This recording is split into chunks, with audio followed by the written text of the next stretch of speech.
Hello and welcome to week 4. And today we're going to talk about treatment interventions that are based on negative reinforcement. We've talked about this a little bit in the past, but I think that in my experience, many, the majority of behavioral issues that we see are maintained by negative reinforcement. And of course, that means that the undesired behavior is maintained because it functions to allow the individual to escape or avoid something that is unpleasant. I think negative reinforcement accounts for a lot of everyone's behavior, a lot of my behavior, a lot of your behavior, for example. Um, I'd like to think, for example, that you guys are watching this video, taking notes, going back and playing it again, because you're really interested in this topic and you want to know more about it.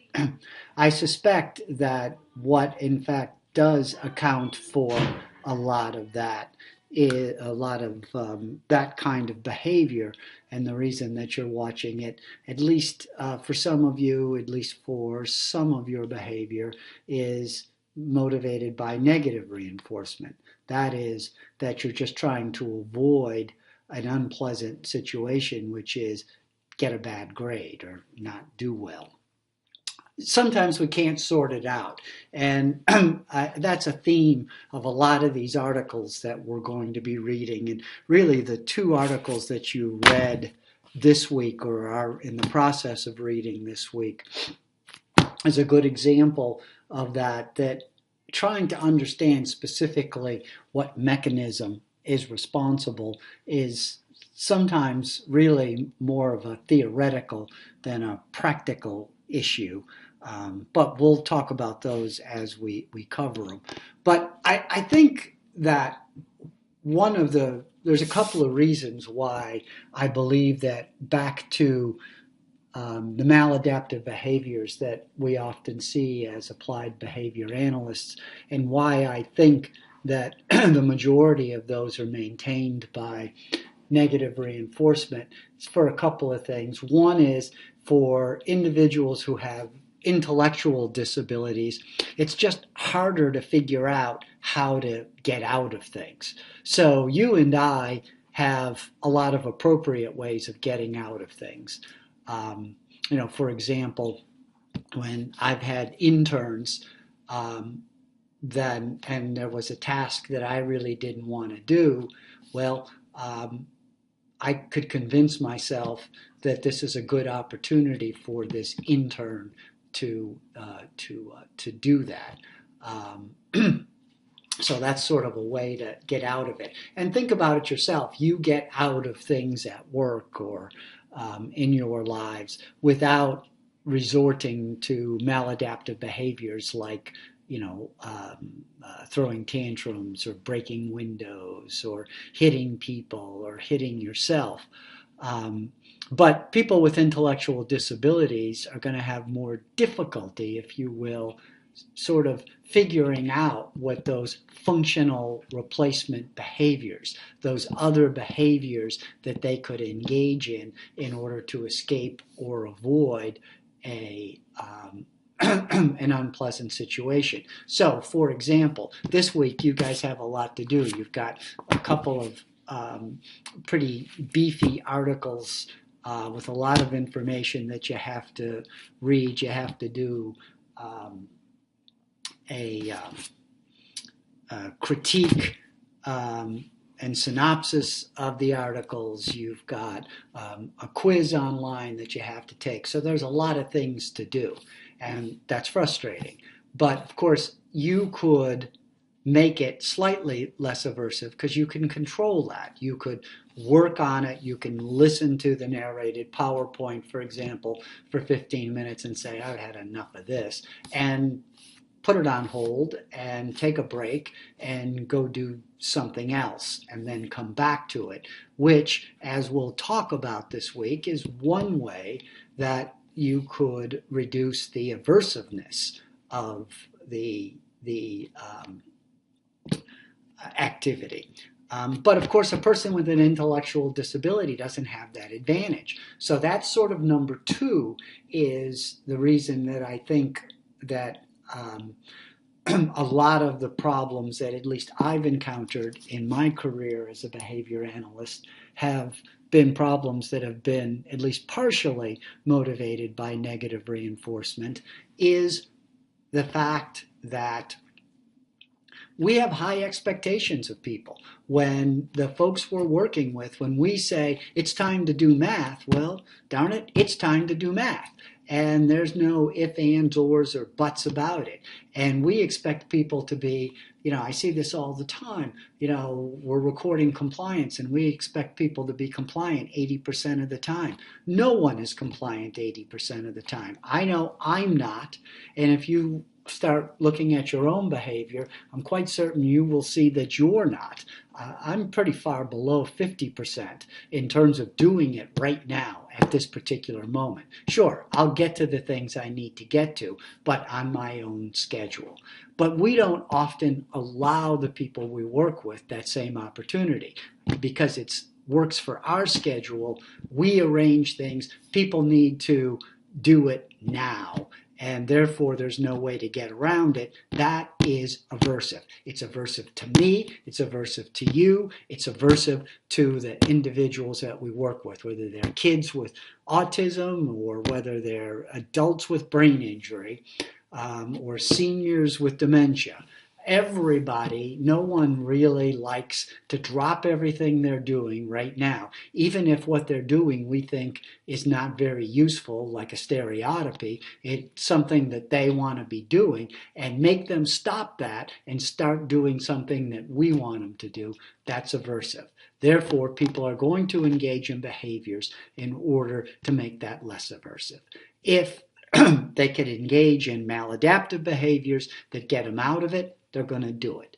If you and I could engage in some functional replacement behaviors to get out of it, we will. If we could reduce the aversiveness of them by taking breaks, etc., we will, and we're in control of that, we will. So I think that's why so many behaviors, ours, folks we work with, are maintained by negative reinforcement. So I think it's really important in order to be an effective behavior analyst that we really need to focus on those our treatment strategies. So what are the treatment strategies? I'm going to go through this. This is, as I've mentioned before, the most important thing that we are talking about this semester. This really is our roadmap. And we talked about it for positive reinforcement.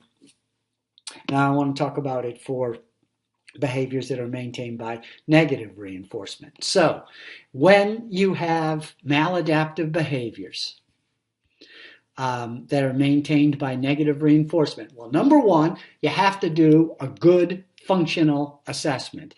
And as we're going through these examples, I'm going to keep pointing that out.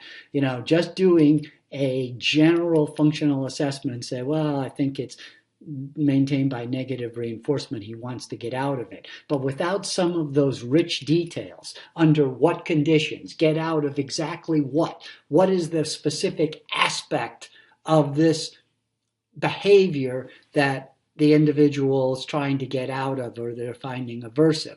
We have to do a good functional assessment. It may or may not include a functional analysis in order to understand that. But for those behaviors that are maintained by negative reinforcement, there's a few things, the same things rather, just the specifics that we're looking at in terms of our treatment strategies. One are antecedent interventions. So you could either change the SD, and so what does that mean? Well, let's say that a particular teacher or instructor is associated with demands, and that person has a history of allowing me to escape those demands when I engage in maladaptive behaviors. Well, maybe we can change the SD. That is, get rid of that person and have somebody else administering them. We could maybe reduce the motivation to escape or avoid the event.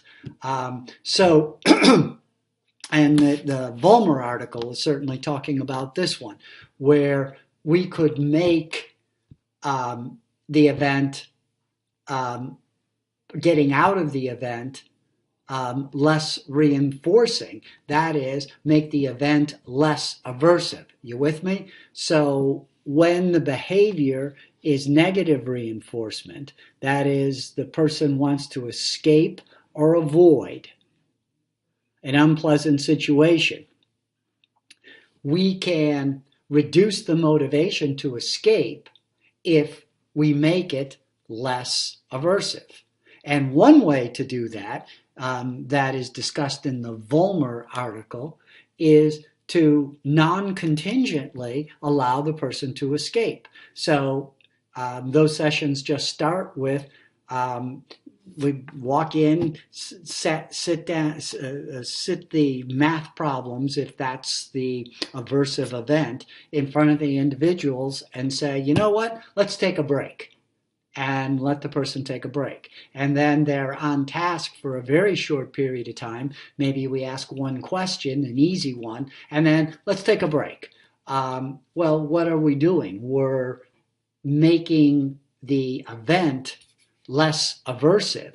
If we make it less aversive, then the person's motivation, it's an MO, a motivating operation. The person's motivation to escape it is decreased because, well, it's not quite as aversive as we thought it was. So the point of this particular strategy is let's make it less aversive. And there's a lot of ways to do that. Make it simpler, give breaks, break it up into smaller parts, in order to make something less aversive. Not unlike, I think, what I do and probably what you do is when we have a lot to do, that we will work for a while and then we'll take a break. But we're in control of those breaks. It makes the whole event much less aversive. Okay. Escape extinction. So this is we talked about extinction, positive extinction.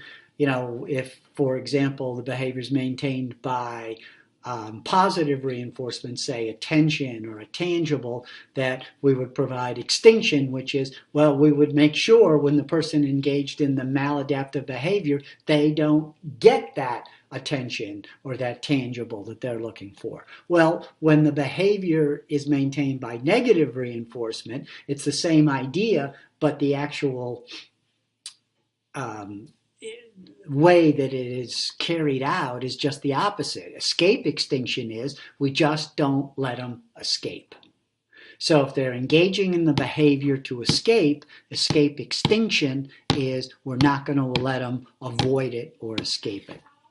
That is the essence of the first article we're going to talk about, which is the Iwata article. So a third treatment strategy is reinforce a functional replacement behavior. This is my favorite because it's very simple. Teach people.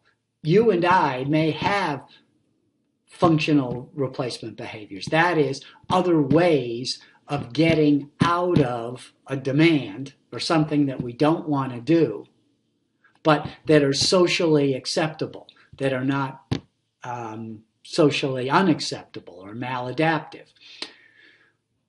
Well, with a person with an intellectual disability, we may have to actually teach them, and that's one example of that is functional communication training, which we will be talking about down the road. Neither of these articles we're talking about today talk about reinforcing functional replacement behaviors.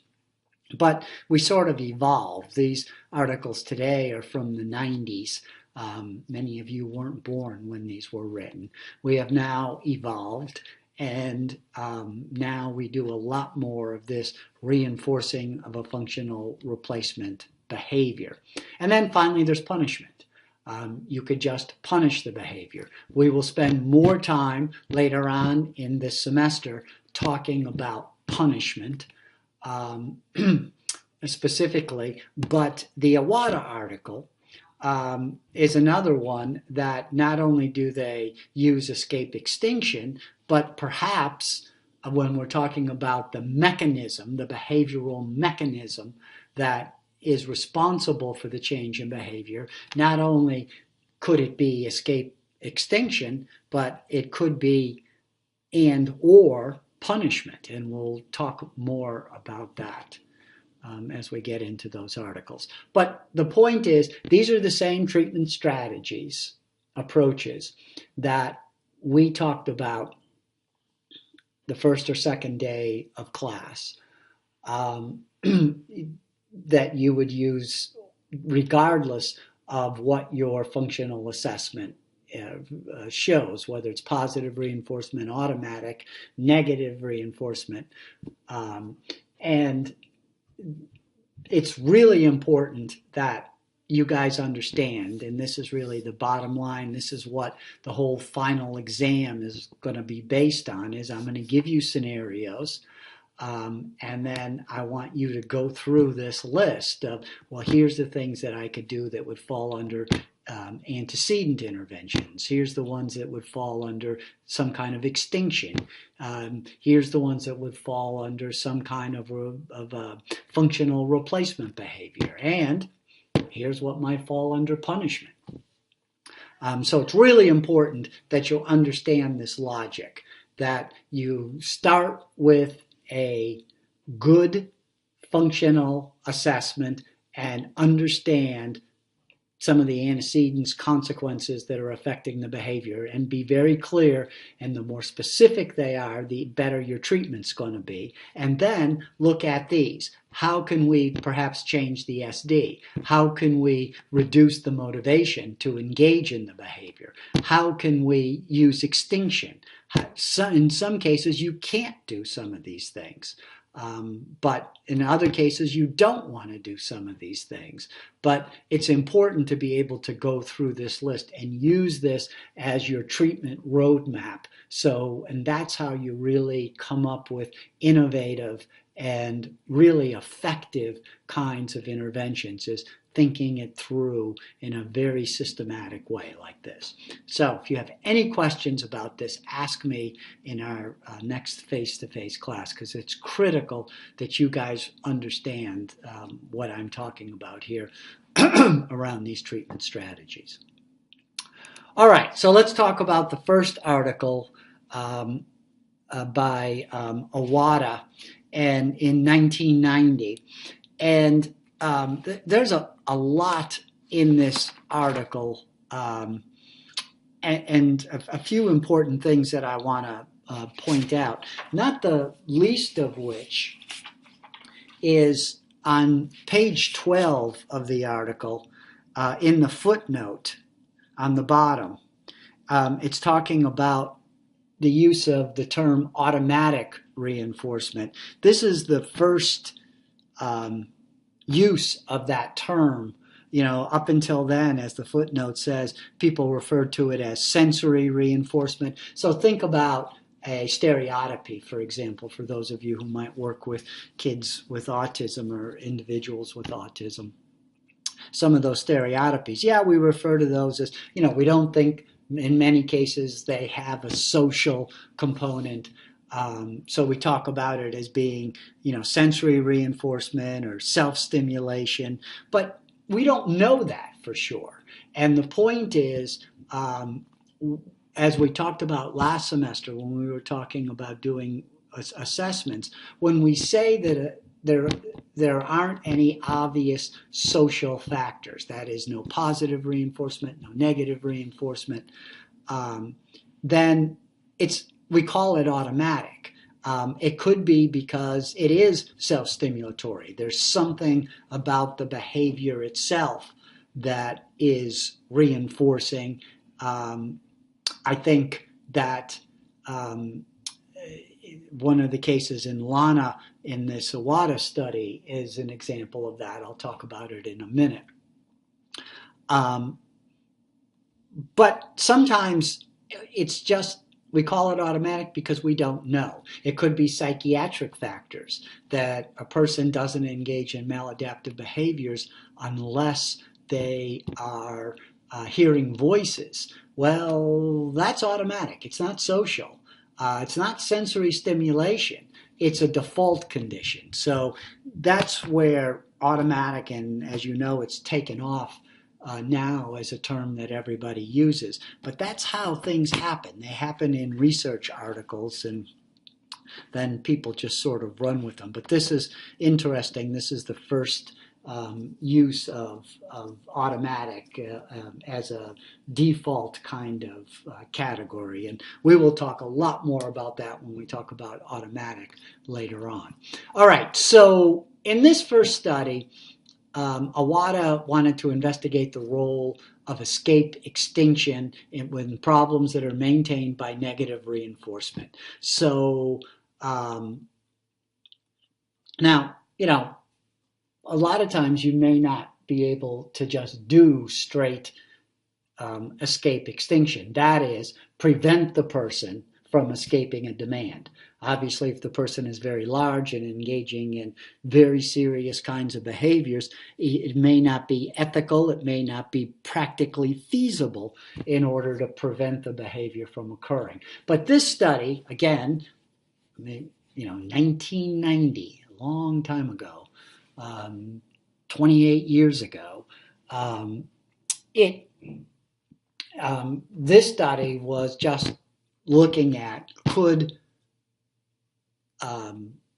escape extinction really be effective. And so it looked at 7 individuals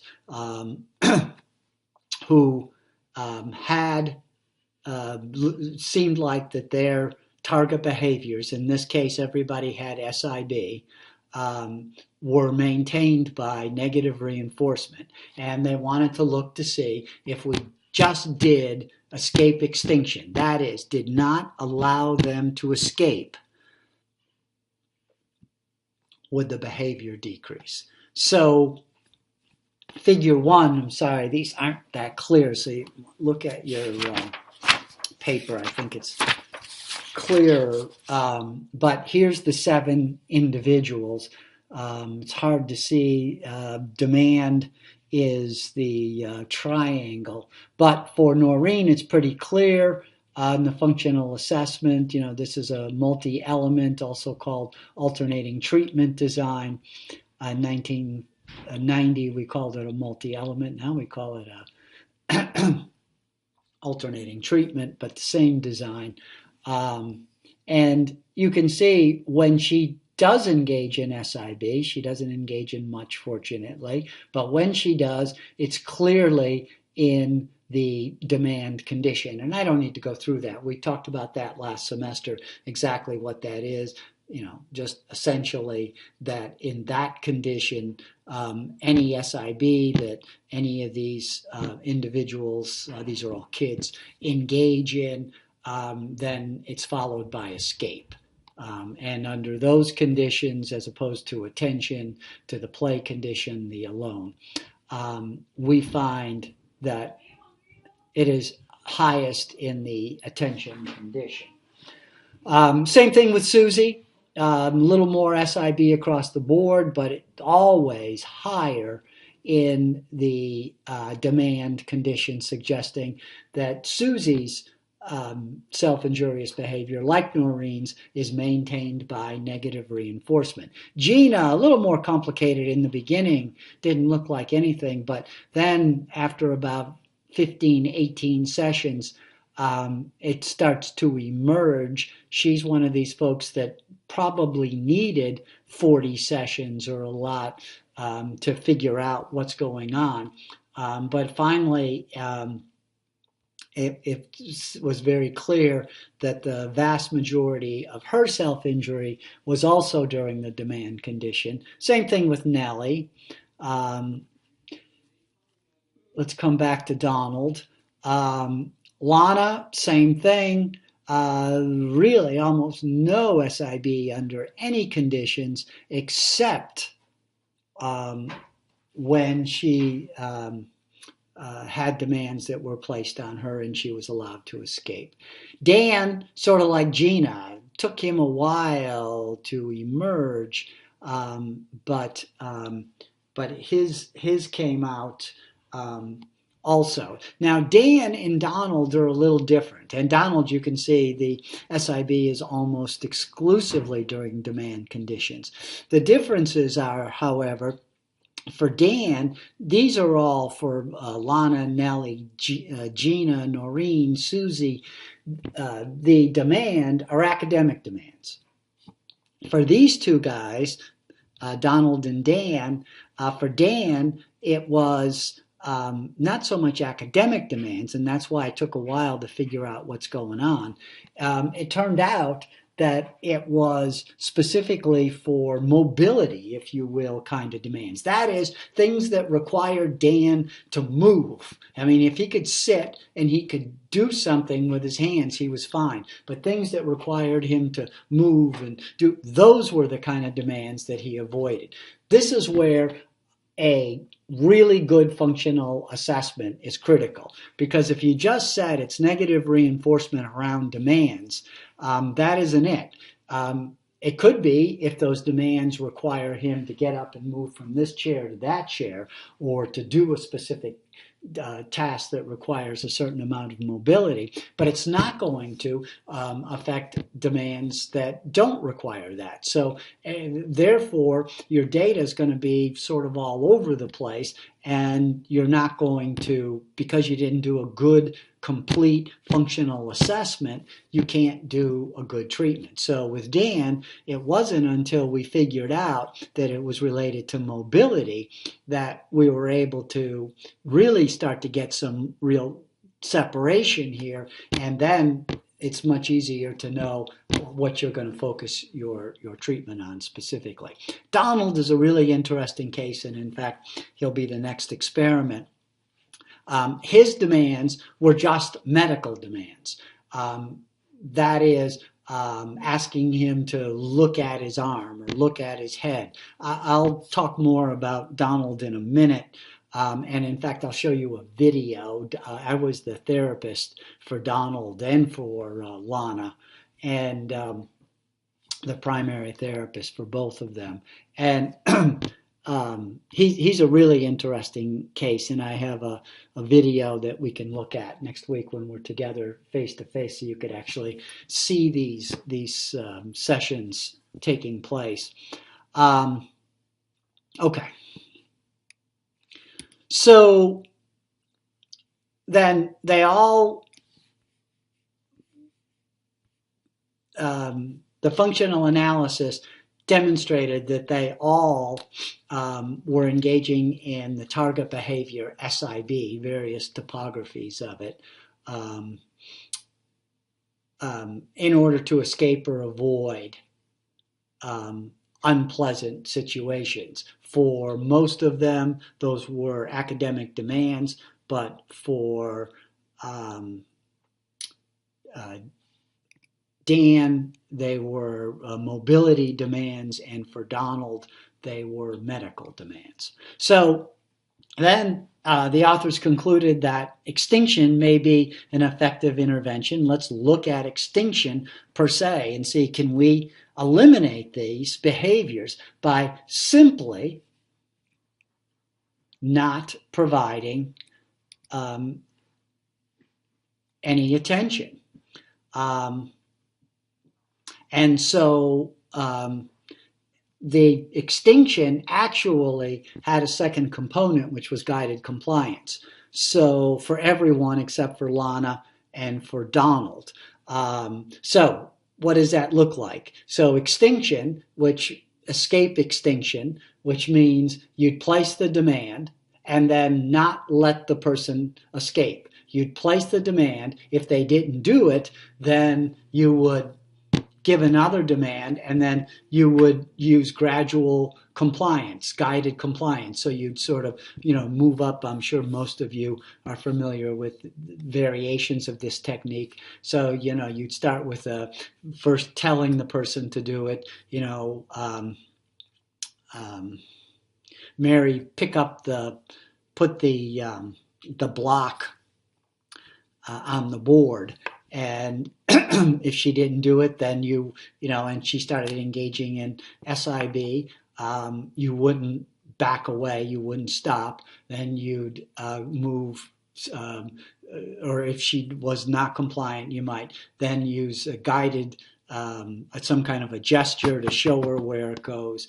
If she doesn't do that, then you might, sort of nudge her arm, some kind of partial physical to get her to do it. Then finally, you'd use a physical guidance to actually physically guide her to put it in. If she started engaging in SIB early on in that sequence, so you give the demand, put the block on the board, and she immediately started engaging in SIB, you'd go right to guided compliance and guide her hand to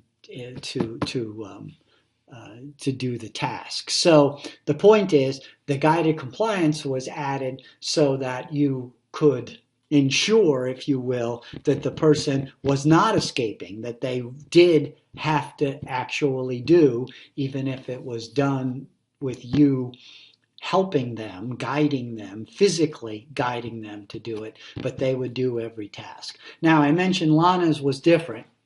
Lana was an interesting case. She bit her hand. That, long story short, when we started with Lana, we just assumed the guided compliance would work, and see from the data it didn't work. And in observing her more, we realized that it seemed to be the case with Lana that the SIB occasioned further, or she bit herself. That was the topography of her SIB. She'd bite her hand. And if she bit her hand once, the chances that she would continue to bite her hand over and over again were greatly increased, or at least that was my observations. A descriptive assessment. They can be very valuable. So, and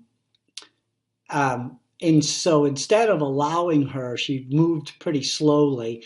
She was in a wheelchair. She really only had use of one arm, functionally one hand. That was the hand she would bite. So it was relatively easy to block it. So as soon as she would attempt to bite, those bites were blocked in her case, and then guided compliance was used. So she really had extinction. We would not turn away, but if she attempted to bite, and we still used guided compliance, but we also added blocking. And of course, any attempts were recorded as SIB, even though she didn't actually get a chance to bite. So that's kind of a rare case. We can talk more about this next week if some of you have examples of that. But yeah, once in a while, you will see something like that where it seems to be more of a respondent than an operant behavior. That's the way Skinner talked about him. That it becomes a cycle. The biting becomes an SD for another bite, which becomes an SD for another bite. So the behavior just keeps sort of escalating, and it's like you have to break the cycle. I'm sure you guys have worked with people who were like that, whether that's how you looked at it or not. But the most important thing is to break the cycle. And the simplest way, if it's possible and practical to do is just block the behavior. So that was Lana's, but the point is she still had extinction. And of course, Donald was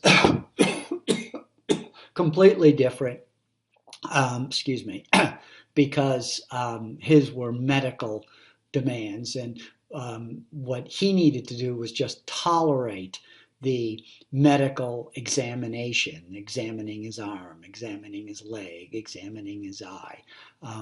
He didn't have to do anything other than just tolerate it without engaging in head hits, which was his topography of SIB. All right, so everybody's clear. So for 5 of the 7 folks, the intervention was extinction plus guided compliance. For Lana, it was extinction plus guided compliance plus the blocking. And for Donald, it was extinction and a DRO for tolerating longer and longer periods of time without engaging in the SIB. Well, we'll talk more about Donald in a minute. All right, here's the treatment data. For the most part, again, I apologize. It's hard to see these. I have to look at the article to really see the clarity of this. But you got 2 things. You got the SIB, which are the circles, and you've got the triangles, which are compliance. And with Susie, we got she actually had a bit of compliance going on already, even in baseline. But once we introduced the extinction and physical guidance with her, we got the characteristic extinction burst, so a temporary increase in her SIB, but pretty quickly it came down, popped up a little bit, but for the most part stayed way down following extinction and physical guidance. So simply not reinforcing the behavior and making her do it if she didn't do it herself resulted in not only an increase in compliance, a bit of an increase in compliance, but a huge decrease in SIB. Now, Nellie, we didn't. There's no compliance data here. I'm not sure why. But there's a huge decrease in the SIB from the extinction and guided compliance. Let's come back to Lana. Noreen, same thing. Here's the SIB. There was no compliance.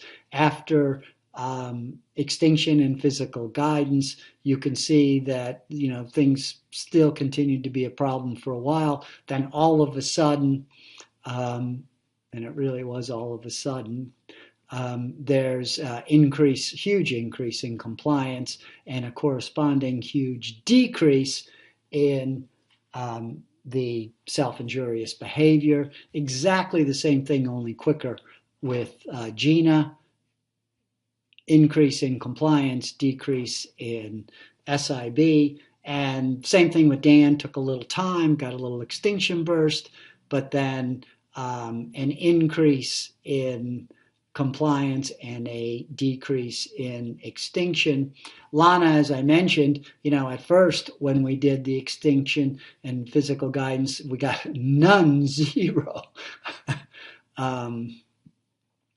Compliance. So I guess there's 1 right there that day. I wonder what happened. The SIB continued at a pretty high rate, but this is when we sort of figured out, what, I think that the SIB is occasioning future SIB, response produced stimuli kind of thing. And therefore, we added blocking. So that's the only difference is instead of allowing her to actually bite, we would block that first attempt to bite. And that resulted in a remarkable increase in compliance and a similarly remarkable decrease and consistent decrease in her SIB. So, the point was that extinction worked. It worked with all 6 of these guys. So then study 3 is Donald, the 7th individual. And as I mentioned, he had a variation, which was the medical demands. And I will show you the video next week. But suffice it to say, Donald was a fellow who had a severe intellectual disability and had a tremendous number of physical problems, from his knees to his elbows. Almost every joint were replaced. Had other health problems, had cardiac problems, had surgeries. And from his topography of SIB was hitting himself in the head with his hand, which had resulted in him detaching one of his retinas, which means he was blind in one eye. And his continued SIB, when he came to us, was resulting in a concern from the ophthalmologist that he was going to detach the other retina. So intervention needed to be put in place immediately. The interesting and challenging part about it was that he was going to have to undergo surgery on his eye, that the good eye could be attached better. I guess the retina was starting to detach. They wanted to secure it better by doing a surgery, which meant he was going to have to see a lot of doctors, which meant he was going to have to wear an eye patch on his eye. And those were exactly the conditions that resulted in the most SIB. So it was very ironic that the things that were going to be done in order to prevent him from detaching the retina actually were all of the conditions, according to our functional analysis, that resulted in him hitting himself and increasing him detaching the retina. So it was it was a challenge to be able to figure out, and we didn't have a lot of time, how we could stop, and we had to stop it, not just decrease it, the SID, in order for him to have a successful surgery, and more importantly, a successful, or just as importantly, a successful rehab of tolerating the eye patch, of tolerating the others. So it was so that was basically the story with Donald. So what did we use? We used extinction again. So he was not allowed to escape. And you could imagine if he's in seeing his pediatrician or his ophthalmologist or his cardiologist, and they start examining him and he starts pounding on his head, what are they going to do? They're going to stop doing what they were doing. So pretty clearly that's his history, and that's what was maintaining the behavior. So the intervention was extinction. We weren't going to stop it. Of course, we had to prevent him from hurting himself. You'll see in the video how that worked. But with him, not only was it extinction, but DRO. We used a DRO, differential reinforcement of other behavior. We've talked about it last week, I believe. And with sodas, so that at first he'd get a sip of a soda, which was a big reinforcer for him, every minute that he went without hitting himself. So differential reinforcement of other behavior, DRO. We reinforced anything other than hitting himself. So it was clearly a tolerance program. We just wanted him to be able to tolerate it. He didn't have to do anything. He had to just not hit himself.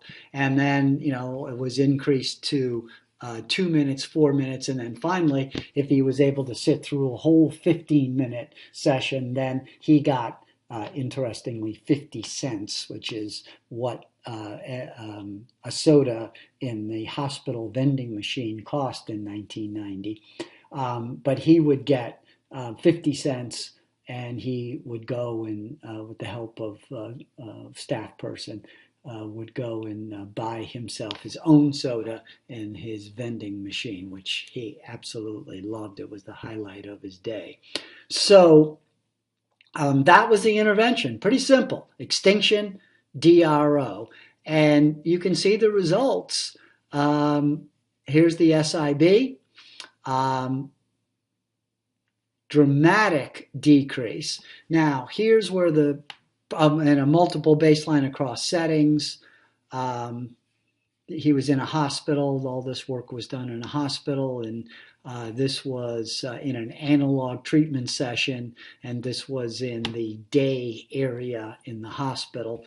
And here was the problem is I was the therapist, as I indicated, and he was doing great with me. But then we decided, let's try the pediatrician, since, I was trying to simulate doing doctor's appointments, but I don't know much about medicine.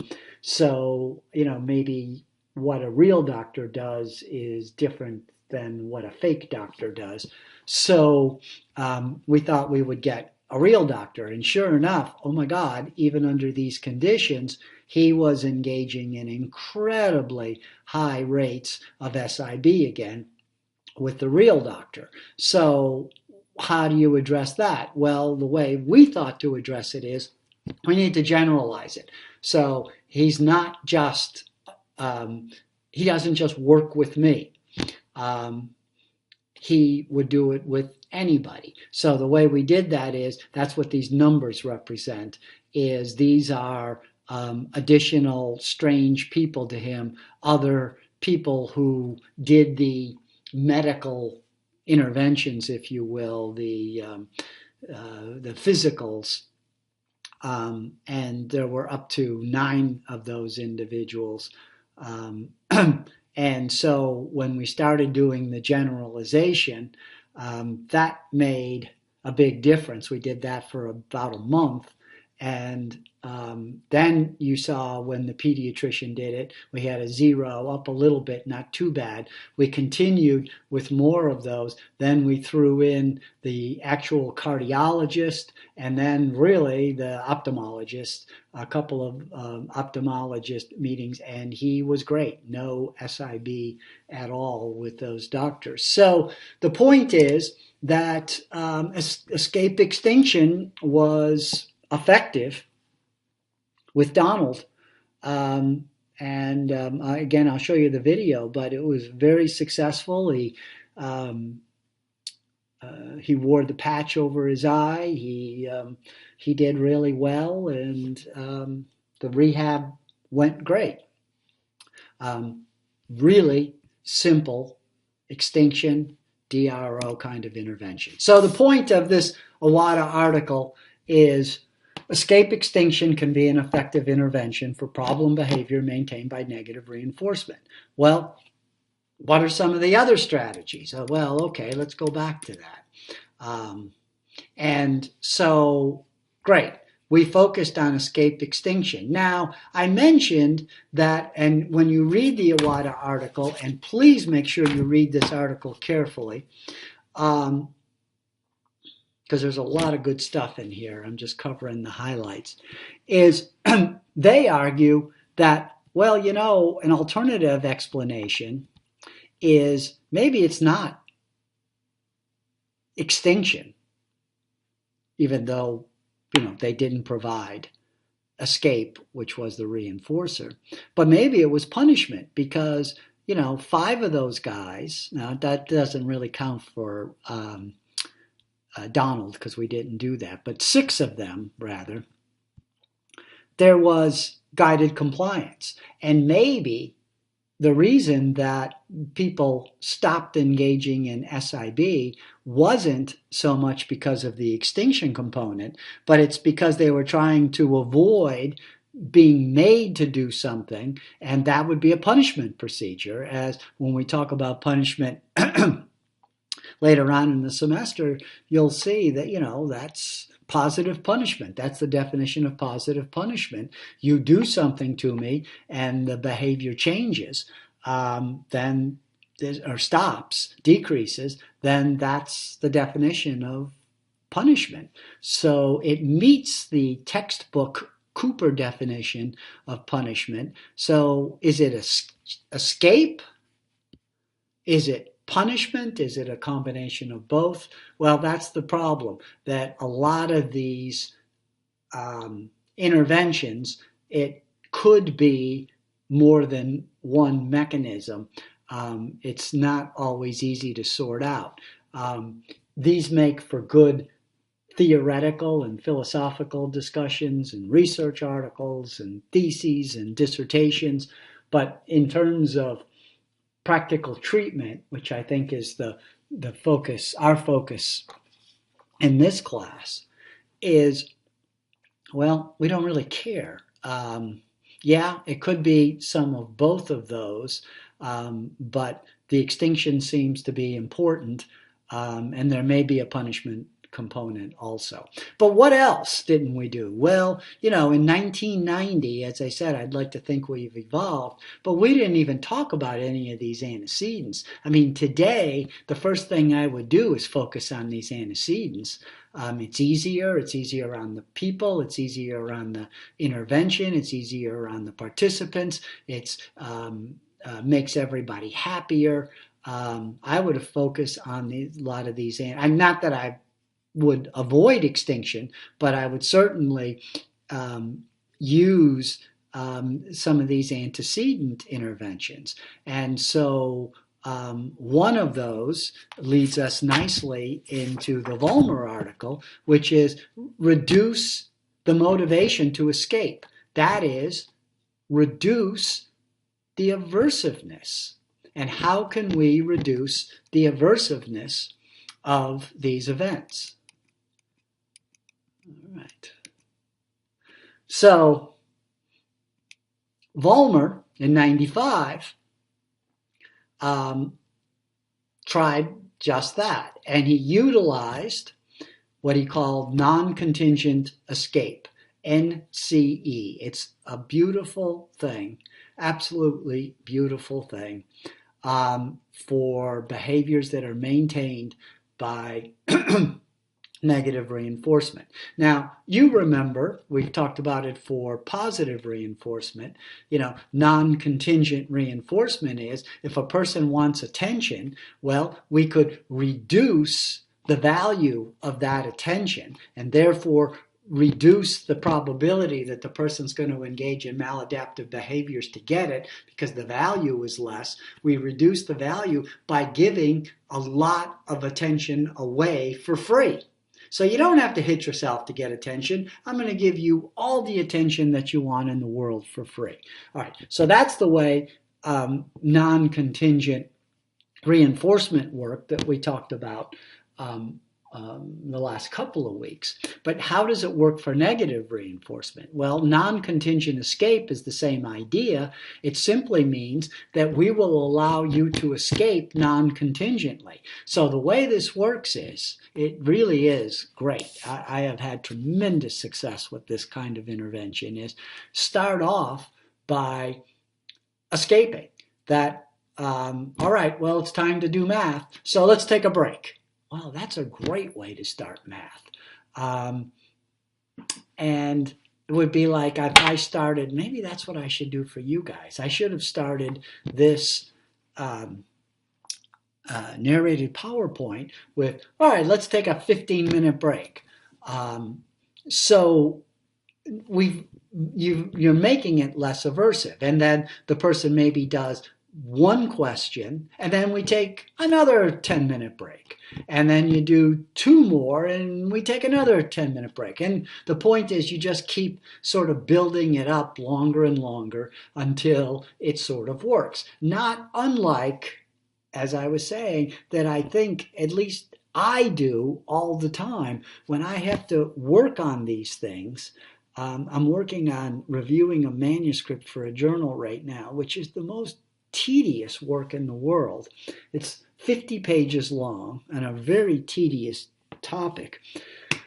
I do about 10 pages and then I have to take a break and go do something that's much more interesting. So we need to do that for people who have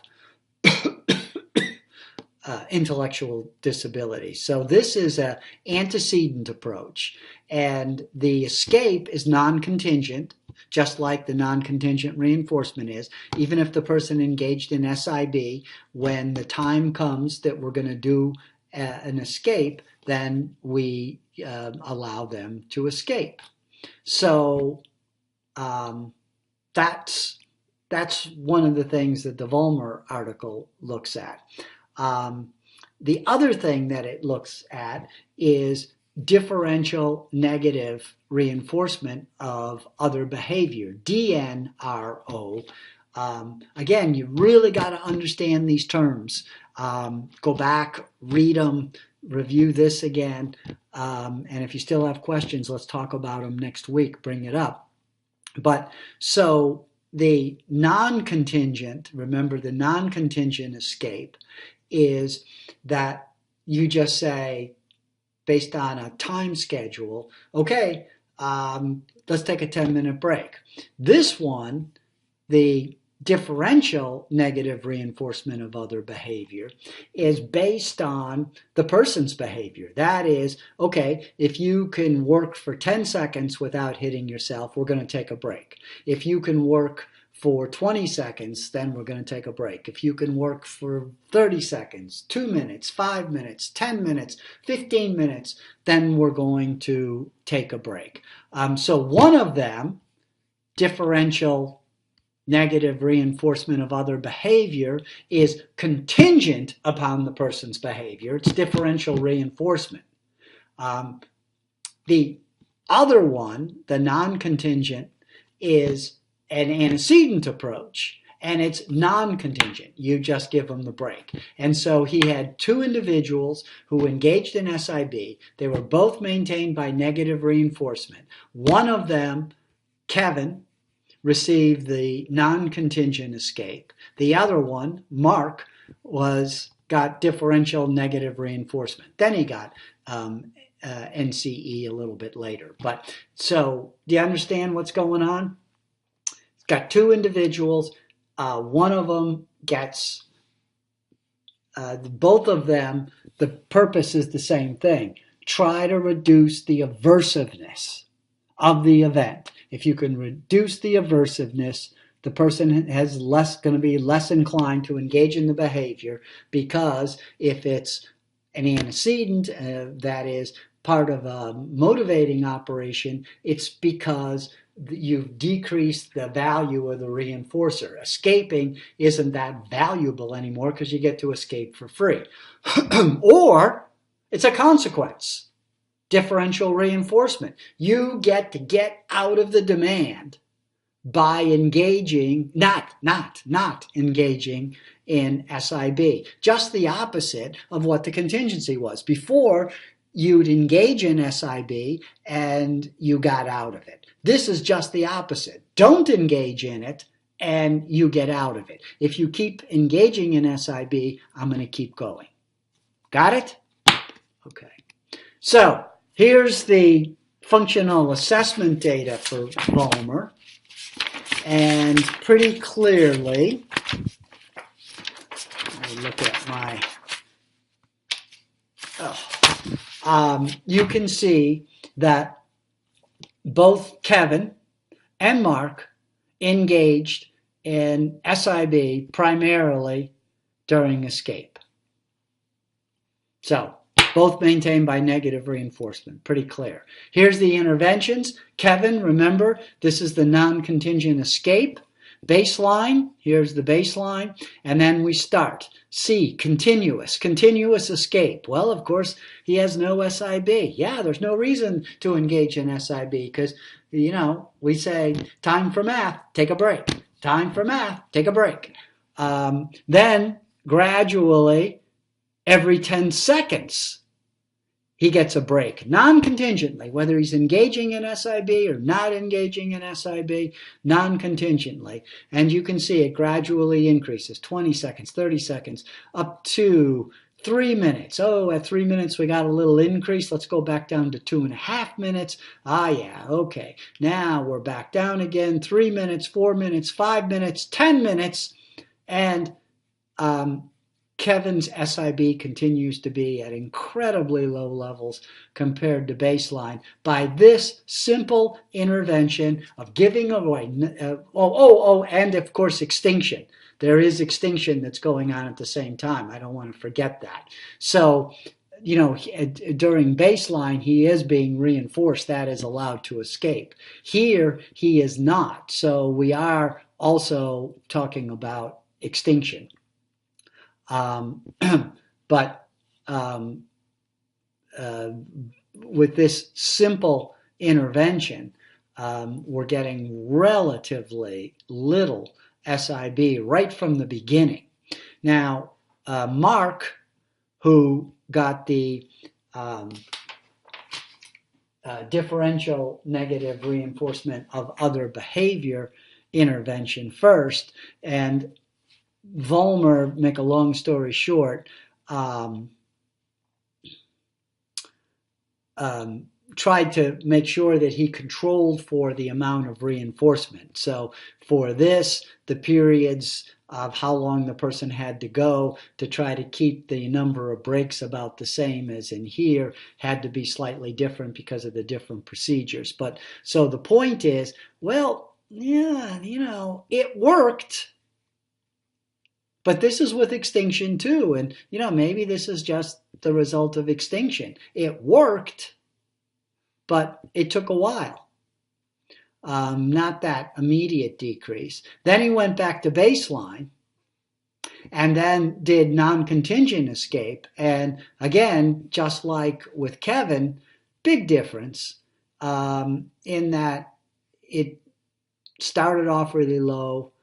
A couple of sessions kind of up a bit, but for the most part, pretty much low and stayed low. Now, you can't make too much out of this. It's two individuals. We have the extinction component and how much of that is contributing to these effects.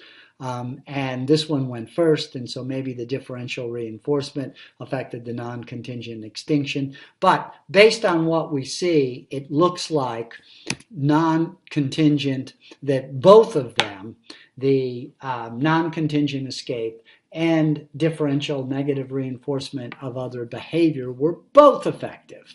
Although the non-contingent escape had more immediate effect. Also, clearly, the non-contingent escape is easier to implement because if you think about it, with the differential negative reinforcement of other behavior, you've got like a stopwatch in your hand. You've got to say, okay, now he gets a break every 10 seconds, every 30 seconds, every 50 seconds. You're given the demand. You're watching the stopwatch. Oh, he engaged in the target behavior. Reset the watch.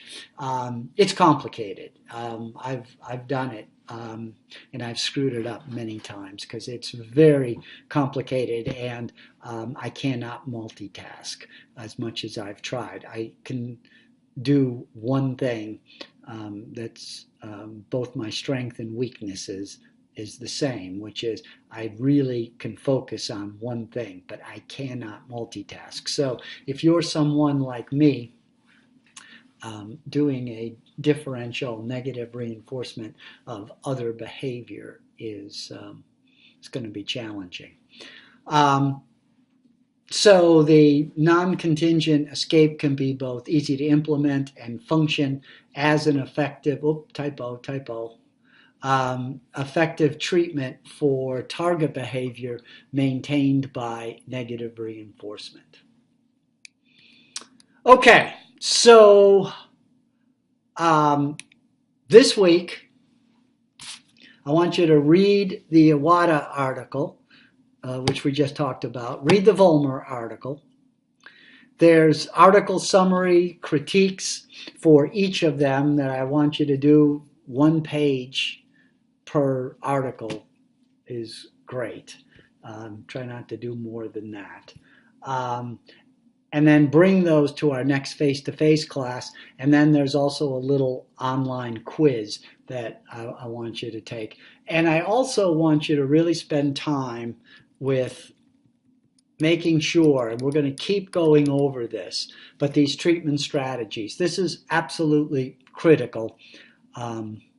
As I've mentioned, I think that you understand this, because this is what separates us, applied behavior analysis, from a lot of other therapies, psychology therapies.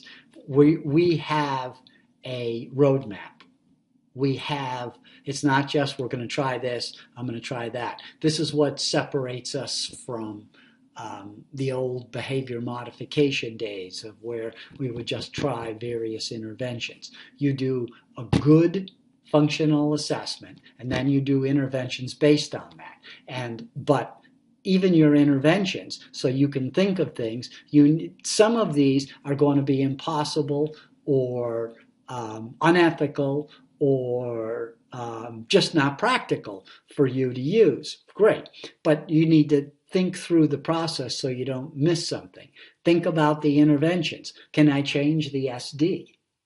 Because if I change the SD and the behavior goes away, and sometimes that's so remarkable, you have this incredibly maladaptive, dangerous behavior that's occurring, but you recognize it's with one person or under one specific condition, and you get rid of that, and the behavior completely goes away, you look like you're a genius. And it was absolutely simple, but that's because you're thinking it through. Now, in most cases, that isn't going to work.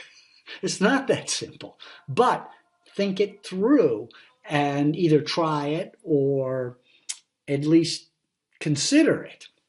Reducing the motivation to escape, in this case, or for positive reinforcement, decreasing the motivation to engage in the maladaptive behavior, motivating operations. That is a great one. This is probably where I spend most of my time, and interventions that I get involved in is thinking about this one and this one. Reinforcing a functional replacement behavior. Hey, you want attention? Great. I want you to get attention. Here's a way to do it. You want to be able, even better, to escape things like I like to escape, or at least avoid unpleasant things. Here's a way you could avoid them. Ask for a break, and we'll give you a break. Or we'll do it non-contingently. We'll just give you a break, whether you ask for it or not, independent of your behavior. Or we'll give you a break based on your behavior if you go a certain amount of time without engaging in the behavior. Then, of course, there's always extinction. You always have to think about extinction. Can I do it, though? In some cases, you can't. You can't because the behavior is dangerous. You can't or because it would be dangerous to the person who tries to stop the person.